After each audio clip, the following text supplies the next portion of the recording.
ایک کہانی 49واں حصہ نہمیہ اور شہر کی فصیل۔ نہمیہ پہلا باب تا 13 باب۔ خدا کے عہد کے طور پر یروشلم میں ہیکل کو 70 سالوں میں دوبارہ تعمیر کیا گیا۔ اگرچہ ظاہری صورت میں یہ سلیمان کی ہیکل سے کم تھی، لیکن اس وقت بھی جب داؤد نے کہا تھا کہ وہ ایک ہیکل بنائے گا، خدا نے ہیکل کے روحانی عمل کی بات کی، نہ کہ ہیکل کی ظاہری صورت اور جسامت کی۔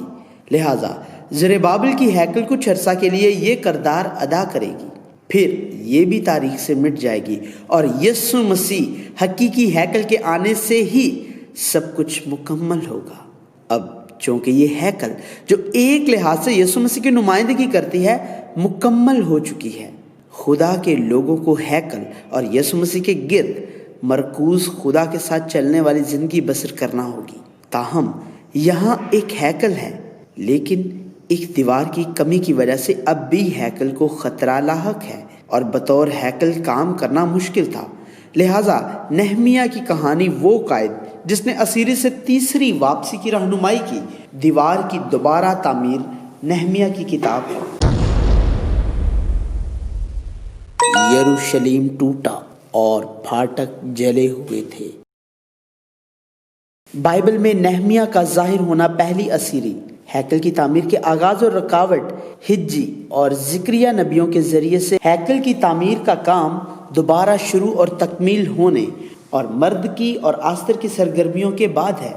وقت کے لحاظ سے پہلے قیدی کی واپسی کو 90 سال اور زربابل ہیکل کی تکمیل کے 70 سال ہو چکے تھے۔ نہمیہ فارس کے محل میں بادشاہ کا ساقی تھا۔ اس وقت وہ یہودا سے اپنے بھائی حنانی سے ایک خبر سنتا ہے۔ وہ باقی لوگ جو اسیری سے چھوٹ کر اس صوبہ میں رہتے ہیں نہایت مصیبت اور ذلت میں پڑے ہیں، اور یروشلم کی فصیل ٹوٹی ہوئی اور پھاٹک آگ سے جلے ہوئے ہیں۔ واضح طور پر اس متن کا مطلب ہے شہر کی دیواریں گر گئیں اور دروازے جل گئے۔ اب نہمیہ کو ایک انتخاب کرنا ہے۔ نہمیہ اگرچہ بطور ایک اسیر پردیسی تھا، فارس میں ایک اعلیٰ عہدہ رکھتا تھا۔ جنوب میں یہودا کے زوال اور یروشلم میں ہیکل کے گرنے کو 140 سال سے زیادہ کا عرصہ گزر چکا ہے، اور اس سے قطع نظر کہ بکھرے ہوئے یہودیوں کے ذریعے نہمیہ کتنا پڑھا لکھا تھا، وہ ضرور فارس میں پیدا ہوا، فارس کی سائنس اور زبان میں روانی والا آدمی رہا ہوا، اور اس دنیا میں ایک امید افزا مستقبل رکھتا تھا۔ تاہم اگر نہمیہ اس دنیا کا آدمی ہوتا تو وہ یہودا اور یروشلم کے لوگوں کے حالات کے بارے میں تعجب نہ کرتا اور نہ ہی اس کے بارے میں پوچھتا۔ نہمیہ مرد خدا کی بادشاہی کا فرد تھا۔ میں اور میرے باپ کے گھر نے گناہ کیا ہے۔ نہمیہ نے اپنے چھوٹے بھائی حنانی کی باتیں سنی، رویا، کئی دن ماتم کیا اور خدا کے حضور روزہ رکھا اور دعا کی، خداوند آسمان کے خدائے عظیم و محیب، جو ان کے ساتھ جو تجھ سے محبت رکھتے اور تیرے حکموں کو مانتے ہیں عہد و فضل کو قائم رکھتا ہے، میں تیری منت کرتا ہوں کہ تو کان لگا اور اپنی آنکھیں کھلی رکھ تاکہ تو اپنے بندہ کی اس دعا کو سنے جو میں اب رات دن تیرے حضور تیرے بندوں بن اسرائیل کے لیے کرتا ہوں، اور بن اسرائیل کی خطاؤں کو جو ہم نے تیرے برخلاف کی مان لیتا ہوں، اور میں اور میرے آبائی خاندان دونوں نے گناہ کیا ہے، ہم نے تیرے خلاف بڑی بدی کی ہے، اور ان حکموں اور آئین اور فرمانوں کو جو تو نے اپنے بندہ موسیٰ کو دیے نہیں مانا۔ میں تیری منت کرتا ہوں کہ اپنے اس قول کو یاد کر جو تو نے اپنے بندہ موسیٰ کو فرمایا کہ اگر تم نافرمانی کرو تو میں تم کو قوموں میں تتر بتر کروں گا، پر اگر تم میری طرف پھر کر میرے حکموں کو مانو اور ان پر عمل کرو تو گو تمہارے آوارہ گرد آسمان کے کناروں پر بھی ہوں، میں ان کو وہاں سے اکٹھا کر کے اس مقام میں پہنچاؤں گا جسے میں نے چن لیا ہے تاکہ اپنا نام وہاں رکھوں۔ وہ تو تیرے بندے اور تیرے لوگ ہیں جن کو تو نے اپنی بڑی قدرت اور قوی ہاتھ سے چھڑایا ہے۔ اے خداوند، میں تیری منت کرتا ہوں کہ اپنے بندہ کی دعا پر اور اپنے بندوں کی دعا پر جو تیرے نام سے ڈرنا پسند کرتے ہیں کان لگا، اور آج میں تیری منت کرتا ہوں کہ اپنے بندہ کو کامیاب کر اور اس شخص کے سامنے اس پر فضل کر۔ نہمیہ کی دعا، خدا کے رحم کے لیے دعا، اسرائیل کے گناہوں کا اعتراف کرنے کی دعا اور خدا کے عہد کو برقرار رکھنے کی دعا، اور خدا کے فضل کے لیے ایک دعا تھی، خدا کا بھلا ہاتھ میری مدد کرتا ہے۔ نہمیہ نے فارس کے بادشاہ سے کہا، اگر بادشاہ کی مرضی ہو اور اگر تیرے خادم پر تیرے کرم کی نظر ہے تو مجھے یہودا میں میرے باپ دادا کی قبروں کے شہر کو بھیج دے تاکہ میں اسے تعمیر کروں۔ اور خدا کے ہاتھ کی مدد سے انہوں نے یہودا کو بحفاظت پہنچنے کے لیے دریا کے مغربی کنارے پر حاکموں کے لیے بادشاہ کی طرف سے ایک خط موصول کیا، ساتھ ہی شاہی جنگل کے نگہبان کے لیے دیودار کی تعمیر نو کے لیے درکار لکڑی وصول کرنے کے لیے ایک خط پایا، یہاں تک کہ بادشاہ نے فوج کے سرداروں اور گھڑ سواروں کو بھی نہمیہ کے ساتھ کر دیا۔ خدا کی بادشاہی کے لیے خدا کے لوگوں کی نیک خواہش کے ساتھ خدا نے بھی مدد کی۔ جب خدا موضوع بنتا ہے تو یہ خوشحال ہوتا ہے۔ آئیں یروشلم کی فصیل تعمیر کر کے ایک بار پھر رسوا نہ بنے۔ یروشلم کے لیے خدا کے اس دیے دل کے ساتھ نہمیہ نے سرداروں کو مطلع نہیں کیا اور ذاتی طور پر ان سارے حالات کی تفتیش کی جو اس نے سنے تھے۔ جب وقت آیا تو نہمیہ نے سرداروں سے کہا، تم دیکھتے ہو کہ ہم کیسی مصیبت میں ہیں کہ یروشلم اجاڑ پڑا ہے اور اس کے پھاٹک آگ سے جلے ہوئے ہیں۔ آؤ ہم یروشلم کی فصیل بنائیں تاکہ آگے کو ہم ذلت کا نشان نہ رہیں۔ اور سرداروں کو بتایا کہ خدا کا شفقت کا ہاتھ مجھ پر کیسے رہا اور یہ کہ بادشاہ نے مجھ سے کیا کیا باتیں کہی تھی، اور کہا کہ سب کو دیواریں بنانے کے لیے اکٹھا ہونا چاہیے۔ آخر کار دیوار کی اثر نو تعمیر کا کام شروع ہوا اور نہمیہ نے اس میں شریک لوگوں کی ایک فہرست درج کی۔ الیاسب سردار کاہن جس نے اس تعمیر نو کی رہنمائی کی، اپنے بھائیوں اور کاہنوں کے ساتھ اٹھا اور 2 پھاٹک بنائے اور انہیں مقدس کیا، کواڑے لگائے اور ہمیہ کے برج سے ہننیل کے برج تک اس سے مقدس کرنے کے لیے ایک دیوار تعمیر کی۔ بیرونی اور اندرونی مشکلات۔ سنبلت ہورونی، امونی غلام توبیہ اور عربی جشم نے نہمیہ اور بیچ میں موجود سرداروں کے ساتھ دیوار کی تعمیر نو کی خبر سنی تو نہمیہ اور سرداروں کی حقارت کی اور اسے ٹھٹھوں میں اڑایا اور کہا، تم یہ کیا کام کرتے ہو؟ کیا تم بادشاہ سے بغاوت کرو گے؟ جب انہوں نے یہ سنا کہ کوئی شخص جو بنی اسرائیل کو خوشحال بنانا چاہتا ہے آیا ہے تو وہ بہت پریشان ہوئے۔ نہمیہ نے انہیں بتایا، آسمان کا خدا وہی ہم کو کامیاب کرے گا، اسی سبب سے ہم جو اس کے بندے ہیں اٹھ کر تعمیر کریں گے، لیکن یروشلم میں تمہارا نہ تو کوئی حصہ، نہ حق، نہ یادگار ہے۔ یہ کہتے ہوئے انہوں نے ٹھٹھوں میں بھی اڑایا۔ یہ کمزور یہودی کیا کر رہے ہیں؟ کیا یہ اپنے گرد مورچہ بندی کریں گے؟ کیا وہ قربانی چڑھائیں گے؟ کیا وہ ایک ہی دن میں سب کچھ کر چکیں گے؟ کیا وہ جلے ہوئے پتھروں کو کوڑے کے ڈھیروں میں سے نکال کر پھر نئے کر دیں گے؟ جو کچھ وہ بنا رہے ہیں اگر اس پر لومڑی چڑھ جائے تو وہ ان کی پتھر کی شہر پناہ کو گرا دے گی۔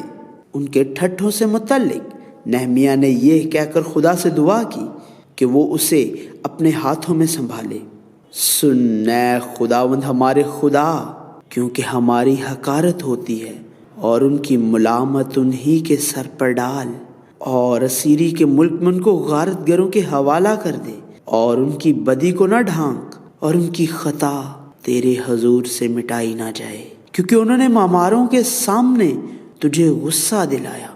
تب دیوار کی تعمیر جاری رہی اور دیوار آدھی اونچائی تک پہنچ گئی۔ تب ایک بار پھر بائبل نے دکھایا کہ پریشان کرنے والوں نے دیکھا یروشلم کی فصیل مرمت ہوتی جاتی ہے اور دراڑیں بند ہونے لگی تو وہ جل گئے، اور سبوں نے مل کر بندش باندھی کہ آ کر یروشلم سے لڑیں اور وہاں پریشانی پیدا کریں۔ اس وقت بھی نہمیہ نے خدا سے دعا کی اور رات کو دفاع کے لیے پہرا بٹھایا۔ اس بار یہودا کے لوگوں نے کہا، بوجھ اٹھانے والوں کا زور گھٹ گیا اور ملبہ بہت ہے، سو ہم دیوار نہیں بنا سکتے ہیں۔ اور دشمنوں نے مداخلت کرتے کہا، جب تک ہم کو ان کے بیچ پہنچ کر ان کو قتل نہ کر ڈالیں اور کام موقوف نہ کر دیں، تب تک ان کو نہ معلوم ہوگا نہ وہ دیکھیں گے۔ یہاں تک کہ یہودا کے لوگ جو دشمنوں کے قریب رہتے تھے ہر طرف سے آئے اور 10 سے زیادہ بار کہا کہ تم کو ہمارے پاس لوٹ آنا ضرور ہے۔ یہودا کے کچھ لوگ بھی ان میں شامل ہوئے، لہٰذا نہمیہ نے لوگوں کو تلواروں، برچھیوں اور کمانوں کے ساتھ کھڑے ہونے کی ترغیب دی اور انہیں الگ کر دیا۔ آخرکار خدا نے ان کی چالوں کو شکست دے دی۔ تب سے نہمیہ نے اپنے آدھے آدمیوں کو کام پر بھی رکھا، ان میں سے آدھے برچھیاں، ڈھالیں، کمانے اور بختر پہنے ہوئے حاکموں نے لوگوں کے پیچھے ڈیرے ڈالے رکھے تھے۔ شہر کی تعمیر کرتے ہوئے ان کی کمر کے گرد تلوار تھی۔ نرسنگا پھونکنے والوں کو قریب رکھا گیا تھا اور ہر شخص کو نرسنگا کی آواز پر جمع ہونا تھا۔ دیوار کی تعمیر کرنے والے آدھے افراد پو پھٹنے سے رات تک برچھیاں رکھے ہوئے تھے اور انہیں رات کے وقت یروشلم میں سونے، چوکس کھڑے رہنے اور دن کے وقت کام کرنے کا بتایا گیا تھا۔ نہمیہ سمیت ہر کسی نے اپنے کپڑے نہ اتارے اور اپنے ہتھیار لیے رکھے، یہاں تک کہ جب وہ پانی لینے جاتے نہمیہ یہ الفاظ نہیں بھولا کہ ہمارا خدا ہمارے لیے لڑے گا۔ نہمیہ کبھی بھی تمام مشکلات کے درمیان دعا کرنے سے باز نہیں آیا اور سرداروں اور لوگوں نے اپنی صلاحیت کے مطابق بھرپور کوشش کر کے حالات پر قابو پا لیا۔ اندیکھی مشکل۔ اگر دشمنوں اور رکاوٹوں سے آنے والی مشکلات نظر آنے والی مشکلات تھیں تو اندرونی طور پر پوشیدہ مشکلات بڑھ رہی تھیں۔ یہودیوں سے تعلق رکھنے والے انہی لوگوں میں زیادہ سود پر قرضے کا کاروبار تھا۔ عمائدین اور عوام کے سردار انہی یہودیوں کو زیادہ سود دے رہے تھے۔ آخرکار غریب لوگوں کی بڑی ناراضگی اور چیخ و پکار ہوئی اور لوگوں کا رونا سن کر نہمیہ نے بڑی احتیاط کے ساتھ امیروں اور حاکموں کو ملامت کی کہ آخرکار انہوں نے قسم کھائی، ہم ان کو واپس کر دیں گے اور ان سے کچھ نہ مانگیں گے، جیسا تو کہتا ہے ہم ویسا ہی کریں گے۔ پوری جماعت نے آمین کہا، خدا کی حمد کی اور ایسا ہی کیا جیسا انہوں نے کہا۔ جب سبھی مشکل حالات میں تھے، نہمیہ نے دوسرے حاکموں کی طرح حاکم ہونے روٹی نہ کھائی، نہ ہی اس نے کچھ مانگا۔ اس کی وجہ یہ ہے کہ لوگوں کی مشقت بھاری تھی۔ نہ رکنے والی اندرونی اور بیرونی مشکلات۔ اب فصیل کی تعمیر نو مکمل ہونے والی تھی، صرف پھاٹک و کواڑے لگنے تھے۔ اس وقت مداخلت کرنے والوں اور دشمنوں نے ایک شخص کو نہمیہ کے پاس بھیجا تاکہ ان سے ملاقات کریں، لیکن حقیقت میں وہ اس کو مارنا چاہتے تھے۔ جب نہمیہ نہیں گیا تو انہوں نے نہمیہ کو مسلسل 4 بار بلایا، لیکن نہمیہ نے صرف اتنا کہا، میں بڑے کام میں لگا ہوں اور آ نہیں سکتا، میرے اسے چھوڑ کر تمہارے پاس آنے سے یہ کام کیوں موقوف رہے؟ پھر انہوں نے کھلے لفافے کے ساتھ ایک خط بھیجا جس میں کہا گیا تھا، قوموں میں یہ افواہ ہے اور جشمو یہی کہتا ہے کہ تیرا اور یہودیوں کا ارادہ بغاوت کرنے کا ہے، اسی سبب سے تو شہر پناہ بناتا ہے اور تو ان باتوں کے مطابق ان کا بادشاہ بننا چاہتا ہے، اور تو نے نبیوں کو بھی مقرر کیا کہ یروشلم میں تیرے حق میں منادی کریں اور کہیں کہ یہودا میں ایک بادشاہ ہے، بس ان باتوں کے مطابق بادشاہ کو اطلاع کی جائے۔ سو اب آ ہم باہم مشورہ کریں۔ انہوں نے جان بوجھ کر اسے ایسا بنایا تاکہ خط پہنچانے والا شخص خط کھولے، اسے پڑھے اور جھوٹی خبر پھیلائے۔ حتیٰ کہ یہاں بھی نہمیہ نے کہا، جو تو کہتا ہے اسی طرح کی کوئی بات نہیں ہوئی، بلکہ تو یہ باتیں اپنے ہی دل سے بناتا ہے۔ خدا سے دعا کی، اب اے خدا تو میرے ہاتھوں کو زور بخش۔ یہ سب کچھ اس لیے تھا کہ وہ بنی اسرائیل کو خوف زدہ کرنا اور ان کے ہاتھوں کو ڈھیلا کرنا چاہتے تھے تاکہ تاریخ کو روکا جا سکے اور اس کے پورا ہونے سے روکا جا سکے۔ مشکلات باہر سے بلکہ اندر سے بھی آئیں۔ سمایا نامی شخص نے نہمیہ سے کہا کہ وہ ہیکل کے پاک ترین مقام میں جائے جہاں صرف کاہن ہی داخل ہو سکتے تھے، کیونکہ دشمن اور رکاوٹیں ان کو مار ڈالنے آئیں گی۔ لیکن یہ بھی اس کے دشمنوں سے رشوت لینے کے بعد نہمیہ کو بری باتوں سے ڈرانے کے لیے جھوٹ تھا، یہاں تک کہ اس وقت بھی نہمیہ نے اپنی جگہ برقرار رکھی، جھوٹ کو پہچان لیا اور خدا سے دعا کر کے اس پر قابو پا لیا۔ جب یہ ہیکل بیچ سے حاکم زربابل اور یشوع کاہن کے ساتھ تعمیر ہوئی تھی تو ابتدا میں وہاں سامری مداخلت کرنے والے تھے، اور رکی ہوئی ہیکل کی تعمیر نو کرتے وقت دوبارہ مداخلت کرنے والے موجود تھے۔ جب منہدم اور تباہ شدہ فصیل کی تعمیر نو ہوتی ہے تو وہاں بھی مداخلت کرنے والے ہوتے ہیں۔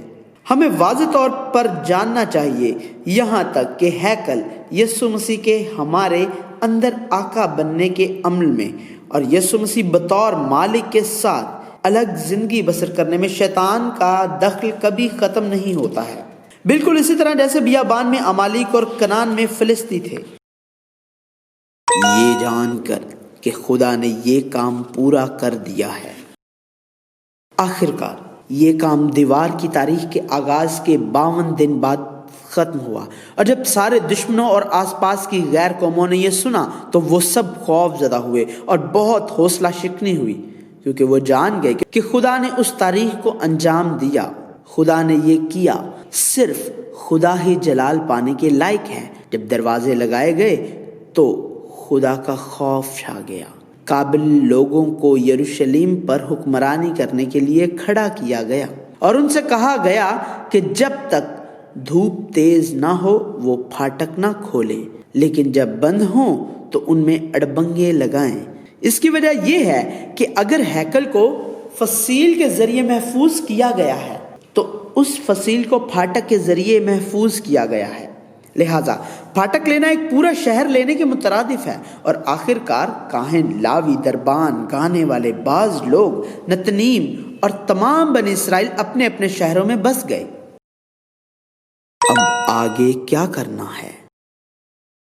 وقت میں خلا موجود ہے، لیکن ہمیں تربیت کا بخوبی اندازہ لگانا ہوگا۔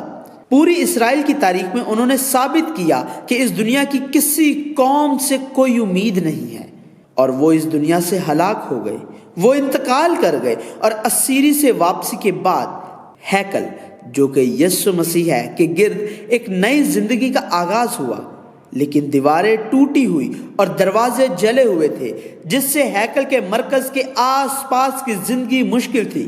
اور آخرکار یہ دیوار جس نے ہیکل کو دنیا سے الگ اور ممتاز کیا تھا مکمل ہوئی۔ اب اگر پھاٹکوں کو اچھی طرح سے رکھا جائے تو دیواریں مضبوط ہوں گی، اور اگر دیواریں مضبوط ہوں گی تو ہیکل کے ارد گرد مرکوز زندگی کو تقویت ملے گی۔ لہذا نہمیہ نے پھاٹکوں کو اچھی طرح سے منظم کرنا یقینی بنایا۔ تو آگے کیا کرنا چاہیے؟ یہ کلام کی طرف لوٹنا ہے۔ تب نہمیہ نے سبھی لوگوں کو پانی پھاٹک کے سامنے میدان میں جمع کیا، شریعت کے استاد عزرا کے لیے تعمیر کردہ ایک چوبی منبر پر کھڑے ہو کر، اور موسیٰ کی شریعت کی کتاب کھولی جس کا خداوند نے اسرائیل کو حکم دیا تھا، اور صبح سے لے کر دوپہر تک مردوں، عورتوں اور دیگر افراد کی موجودگی میں جو سمجھ سکتے تھے اسے پڑھا، اور تمام لوگ دھیان سے سن رہے تھے، اور لاویوں نے شریعت کو ان پر واضح کر دیا۔ جب لوگوں نے یہ کلام سنا تو وہ روئے، کھایا پیا اور کھانے کے حصے بھیجے، اور بڑی خوشی منائی، کیونکہ وہ ان باتوں کو جو ان کو بتائی گئی سمجھ گئے تھے۔ اور دوسرے ہی دن تمام لوگوں کے سرداروں، کاہنوں اور لاویوں نے شریعت کے استاد عزرا کے ساتھ مل کر جانا کہ یہ خدا کے کلام کے ذریعے خیموں کی عید منانے کا وقت تھا، اور انہوں نے خیموں کی عید منائی اور پھر شادمان ہوئے۔ شریعت کے استاد عزرا نے پہلے دن سے آخری دن تک خدا کی شریعت کی کتاب پڑھی، اور انہوں نے روزہ رکھا، ٹاٹ پہن کر اپنے سروں پر خاک ڈالی، اپنے آپ کو تمام پردیسیوں سے الگ کر دیا، وہیں کھڑے ہوئے جہاں تھے، اور دن کے 1 پہر تک خداوند اپنے خدا کی شریعت کی کتاب پڑھی، اور 1 پہر تک اپنے گناہوں کا اعتراف کیا، اور خداوند اپنے خدا کو سجدہ کرتے رہے۔ اس کے علاوہ لاوی قربان گاہ کے پاس گئے اور اونچی آواز میں خدا کے سامنے روئے، تو تو ہی اکیلا خداوند ہے۔ خداوند کا اعلان کیا اور اس سرکشی کی تاریخ کا اعتراف کیا جس کے بارے میں لوگ خدا کی طرف سے، جس نے ابراہیم کے زمانے سے خروج کے بیابان کے دوران ان کی نکمی زندگی اور کنعان میں حفاظت کی مستقل بغاوت کرتے رہے، اور انہوں نے واضح طور پر اعلان کیا کہ ان کے گناہوں کی وجہ سے وہ اس ملک میں غلام بن گئے ہیں جو خدا نے انہیں دیا ہے، اور دوبارہ خدا کے ساتھ ایک مضبوط عہد پر مہر لگا دی، اور جن لوگوں نے مہر کی ان کا اندراج کیا گیا اور ان کے عہد نامے کو درج کیا گیا، اگرچہ وہ عہد کے مندرجات کو محفوظ رکھ کر نہیں بچائے گئے تھے، لیکن وہ پوری کوشش کر رہے تھے کہ دوبارہ اپنے گناہوں کی جگہ نہ لوٹیں۔ وہ جو یروشلم میں رہنا چاہتے ہیں، ان کے رہائشی حصے اب ہیکل کے آس پاس منتقل کر دیے گئے تھے۔ قائدین اور لوگوں کا 10واں حصہ یروشلم کے مقدس شہر میں رہتا تھا، اور لوگوں نے ان سب آدمیوں کو جنہوں نے خوشی سے اپنے آپ کو یروشلم میں بسنے کے لیے پیش کیا دعا دی۔ یروشلم مذہبی زندگی گزارنے کے لیے ایک بہترین جگہ تھی، لیکن یہ پھر سے حملہ ہو جانے کا سب سے خطرناک مقام تھا۔ بائبل میں ان لوگوں کے نام جو یروشلم آئے تھے، جو ان کی نمائندگیوں کے ارد گرد مرکز تھے، اور کاہنوں اور لاویوں کے نام درج ہیں، اسی طرح خدا کے لوگوں کے تمام نام روحانی نئے یروشلم میں درج ہوں گے۔ اس کے بعد یروشلم کی شہر پناہ کی تقدیس کرنے کے لیے انہوں نے مختلف مقامات سے لاویوں کی تلاش کی اور انہیں یروشلم لے گئے، جہاں شکر گزاری کے گیتوں اور جھانج، ستار اور بربت کی موسیقی کے ساتھ تقدیس کو خوشی سے منایا۔ ان کی جگہ تلاش کرنے اور منظم کرنے کے لیے امتیاز اور الگ کرنا۔ دیوار کا کردار تقسیم ہے۔ ہیکل کو ملنے اور دنیا سے الگ زندگی گزارنے کے لیے دیوار کی ضرورت ہے، لہٰذا اب انہوں نے موسیٰ کی شریعت کے مطابق امونیوں اور موابیوں کو جو ان کے درمیان تھے الگ کر دیا۔ مزید برآں کیونکہ لاویوں کو ان کا حصہ نہیں ملا تھا، وہ ہیکل میں اپنی جگہ برقرار نہیں رکھ پائے اور وہ اپنے اپنے کھیتوں میں واپس چلے گئے تھے۔ نہمیاں نے حاکموں کو ڈانٹا اور لاویوں کے حصوں کو خزانوں میں ڈال دیا اور لاویوں کو ان کی جگہ پر رکھا، اور نہمیاں نے لوگوں کو سبت کے دن کو مقدس رکھنے کے لیے کہا۔ سبت کے دن بیرونی لوگوں کو چیزیں فروخت کرنے سے روکا، اور سبت کے دن شہر سے باہر سوئے ہوئے لوگوں کو سبت کے دن سامان فروخت کرنے سے روکنے کے لیے باہر نکالا۔ مزید برآں نہمیاں نے ان لوگوں کو سرزنش کی اور لعنت بھیجی جنہوں نے غیر قوموں سے شادی کی، ان میں سے بعض کو پیٹا، ان کے بال نوچے، چکنا کیا اور کہا کہ سلیمان کی تباہی کا سبب غیر قوم کے ساتھ شادی ہے۔ یہاں تک کہ نہمیاں نے سردار کاہن الیاسب کے پوتے یویدا کے بیٹوں میں سے ایک بیٹے کو بھی نکال دیا جو ہورونی سنبلت کا داماد بن گیا تھا۔ نہمیاں نے ہر چیز میں مستقل طور پر دعا کی۔ خدا کے لوگوں، خدا کے جوش اور ان لوگوں کے لیے محبت جو یسوع مسیح ہیکل کو مرکز کے طور پر قبول کرتے ہیں اور دیوار کے ساتھ دنیا سے ممتاز اور الگ زندگی سے خدا کو خدا کے مقدس لوگوں کے طور پر ظاہر کرتے ہیں کی کہانی جاری ہے۔